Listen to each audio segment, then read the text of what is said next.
Today, we're diving deep into the mind of one of cinema's most iconic characters, the Joker. In Joker, Folie à Deux, we explore not only Arthur Fleck's chaotic journey but also the psychological themes of shared madness and the complexities of his relationship with Harley Quinn. How does their bond blur the lines between sanity and insanity? And what does it reveal about the human psyche? Stick around as we unravel these questions and take a closer look at the psychological elements that make this film so hauntingly compelling. Let's get started. Joker, Folie à Deux takes us back into the deeply fractured mind of Arthur Fleck, the man who has fully embraced his identity as the Joker. The sequel is set in a world where Arthur's transformation has already begun to ripple through Gotham City. The chaos he initiated at the end of the first film has left him more isolated but also more empowered by his role as an anarchist symbol. Yet, this time, the film goes even deeper into Arthur's psychological descent. While introducing a new and complex layer to the narrative, the concept of Folie à Deux, a shared delusion. From the very start, we can feel the weight of Arthur's isolation. He is a man who's fallen so far into his delusions that his sense of reality is now a fragile thread. While he achieved a twisted sense of power and notoriety through the chaos he sparked, Arthur is still driven by a profound loneliness and alienation. The film wastes no time in immersing us in Arthur's mental state, using a mix of bleak realism and surrealism to paint a vivid picture of his inner world. One of the central themes that drives Folie à Deux is the idea that madness, much like loneliness, can be shared. Arthur may have found his identity as the Joker, but he remains emotionally adrift, searching for someone who understands him. Enter Harley Quinn, a character who shares a dangerously deep connection with Arthur. While early rumors and theories suggest she could be introduced as a psychiatrist in Arkham Asylum, the details of her entry into Arthur's world are left deliberately ambiguous in the early part of the film. What's clear, however, is that Harley and Arthur form an intense bond, one based not on reality, but on a shared sense of madness. The title of the film, Folie à Deux, refers to a psychiatric phenomenon where two individuals share the same delusions. This becomes a core aspect of the story as Arthur's descent into madness is no longer his alone. Harley, deeply captivated by Arthur's chaotic worldview, falls into his orbit, and together they spiral further into their shared delusions. This bond drives the narrative, showing how two people can feed off each other's distorted perceptions of the world. Their relationship is symbiotic in the worst way, as each validates the other's madness.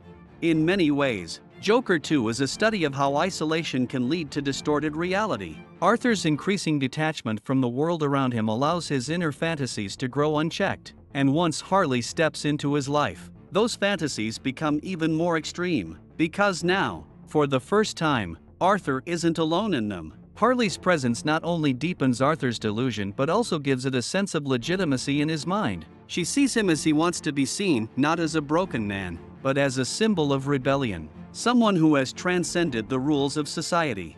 The film explores how this shared delusion manifests through a series of musical sequences. Yes, Folie à Deux incorporates musical elements, which may seem surprising at first, but these sequences serve a vital psychological function. For Arthur, music and dance become a form of escape. In these moments, reality bends, and we're pulled into the Joker's mind, where everything is controlled by his fantasies. These musical numbers are not just entertainment, they reflect Arthur's inner world, a place where the chaos and violence of his external life can be transformed into something he perceives as beautiful and harmonious. In these scenes, the film plays with the idea of reality versus fantasy. Arthur's grasp on the real world has become so tenuous that it's often hard for him and for us as the audience to distinguish between what's actually happening and what's a product of his imagination. The musical elements add a surreal, dreamlike quality to the film, underscoring how disconnected Arthur has become from any semblance of reality. These sequences offer a window into his mind, showing us how he creates his own narrative to cope with the overwhelming pain and rejection he's experienced. But despite the musical interludes in Arthur's fantasies, the film never lets us forget that beneath the Joker's colorful exterior is a man who is profoundly broken. Arthur's psychological scars run deep, and the film makes it clear that his delusions are rooted in the trauma and abuse he has suffered throughout his life. His journey in Folie à Deux is not one of redemption or even of simple villainy. It's a deeper exploration of the human psyche, of how trauma can lead to a complete break from reality. Harley Quinn's introduction into this world only accelerates Arthur's mental decline. Their relationship is both intoxicating and destructive, as they pull each other further into their shared fantasy. For Arthur, Harley represents a kindred spirit, someone who understands his pain and accepts his chaos. For Harley, Arthur is the key to her own liberation from the constraints of reality. Together, they create a distorted version of love, built on their mutual need to escape from the world that has rejected them. But, as the film progresses, it becomes clear that their shared delusion is a ticking time bomb.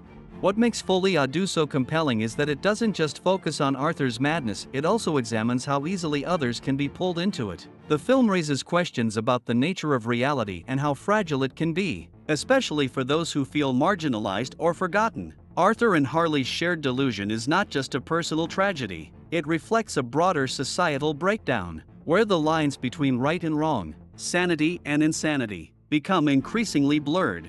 As Arthur's delusions grow, so too does his sense of grandeur. In his mind, he is no longer just a man, he is a symbol, a force of nature that cannot be controlled. This is where the film takes a deeper dive into Arthur's narcissistic tendencies. In the first film, we saw glimpses of how Arthur's need for validation drove him to violent extremes. In Folie à Deux, this narcissism evolves into something even more dangerous. Arthur begins to see himself as a martyr, someone who has suffered for a greater cause, the cause of tearing down a corrupt society. His delusions of grandeur are fed by Harley's unwavering support, further blurring the line between reality and fantasy. As the film moves toward its climax, the shared delusion between Arthur and Harley reaches its breaking point. What began as a mutual escape from reality becomes an inescapable trap. As their fantasy world crumbles under the weight of their own madness, the film's final act is a chilling reminder that, no matter how deep the delusion, reality always finds a way to intrude. For Arthur and Harley, this intrusion has devastating consequences. Joker, Folie à Deux is not just a sequel. It's an expansion of the psychological themes introduced in the first film. It takes us further into the mind of a man who has lost his grip on reality, while also showing us the dangers of shared delusion. The film's exploration of Folie à Deux, the madness shared by two, adds a new dimension to Arthur's character, as we see how his delusions can spread and infect those around him. At its heart, Folie à Deux is a haunting portrayal of isolation, trauma, and the human need for connection. Even in the darkest of places,